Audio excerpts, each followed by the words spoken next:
All right, if you want to be happy, love God and love people. All right, now, love God, love people in this family, spiritual family, is like our purpose in life. We read that, we hear that, we speak that, etc. We post that on social media, but really, it is a summary of how you and I are supposed to live. It is a summary of the way we are to glorify God and we are to be a blessing to people. It is a summary of eventually how we secure the best life that we could ever have. Matthew 22:37-39. And Jesus said to that person he was talking to, you shall love the Lord your God with all your heart and with all your soul and with all your mind. This is a great and first commandment. And a second is like it. You shall love your neighbor as yourself. And so this is a summary of all of the scriptures. Ito ang kini ang sumada sa tanang Old Testament from Genesis to Malachi, all of the New Testament ultimately from Matthew to Revelation. This is a summary of it all. If you want to live it, to glorify God and eventually make yourself happy and be a blessing, you will love God and you will love people. You and I will find true happiness as we give our lives away. Amen. I remember I have a cousin who, whenever meron kami mga gatherings and so on, whenever ma-meet ko siya, I would always find her, not trying hard to socialize, not trying hard to show off anything, not trying hard to call attention to herself, but she was always, as far as I could observe, very, very happy, very, very at peace, very, very content. And when I was observing her, sabi ko, wow, parang ang sarap ng ganong buhay. Wala kang tinatry na kunin sa tao. I-praise mo naman ako para I feel good.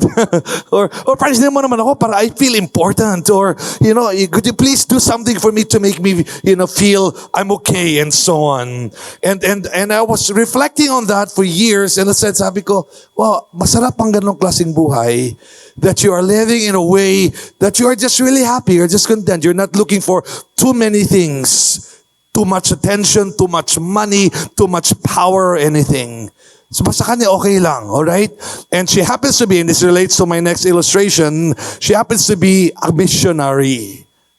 Okay? And to me, nakita ko yung happy siya sa kanyang buhay, happy siya sa nangyayari sa kanya, fulfilled siya. Alright? Now, the next illustration is related to that. Okay? So, some researches were done sa satisfaction level ng employees ng for-profit or commercial organizations.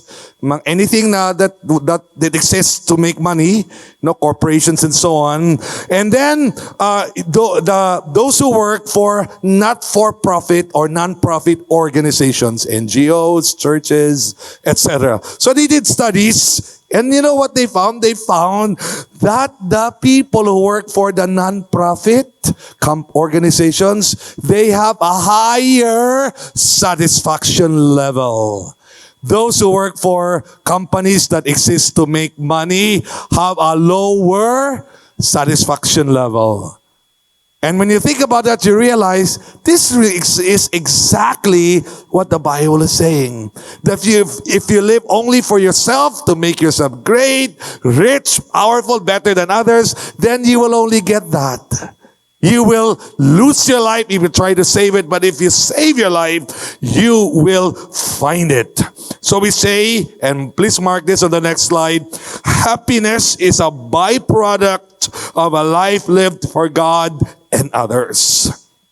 Happiness is a byproduct of a life lived for God and others. What's a byproduct? Let's say for lumber, you cut the tree, and then you cut the pieces of the tree into wood slabs, and then the product is the wood na binibenta mo, but the byproduct are like sawdust and other things, all right?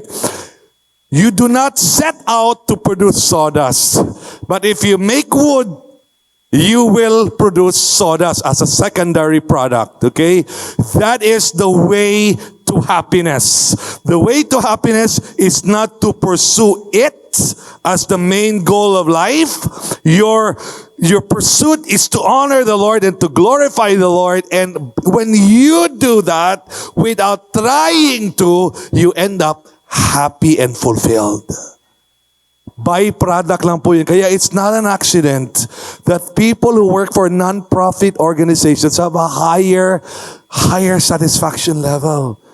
And what are those who work for just for money or fame or power like that? Because the philosophy, the thinking, the values that drive them are very, very different. And this is something we want to think about today.